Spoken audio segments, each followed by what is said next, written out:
Hey Akshit, what are you doing? Hey Mayank, I'm playing with my toys.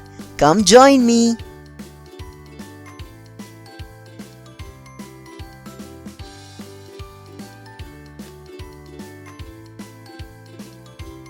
Wow, this teddy bear is so cute. Whose is it?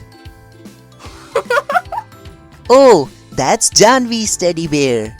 Janvi's teddy. But why did you add an apostrophe and S at the end of Janvi? Well, my dad taught me that when something belongs to someone, we usually add apostrophe and S to show possession or belongingness. Oh, I see. So, is it like when we say the girl's dress, we mean the dress belongs to the girl, right? Exactly.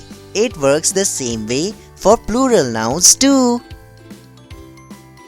Tell me more about plural nouns. Sure, let me give you some examples. When we talk about the books belonging to girls, we say the girls' books. Oh, I get it. So, it's girls with an apostrophe after the S to show possession.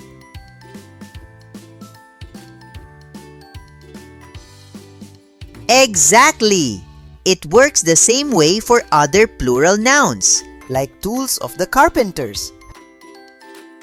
So, it's carpenters with an apostrophe after the S to show that the tools belong to them. Yes, and for names that don't end in S but are still plural, like children, we say the children's mother to mean the mother belonging to them. Got it. So, it's children's with an apostrophe and S to show possession. That's right, you're grasping the concept. Thanks for explaining, Akshit. Now I can use possessive form with plural nouns too. It's my pleasure to explain you, Mayank. Learning together is always fun.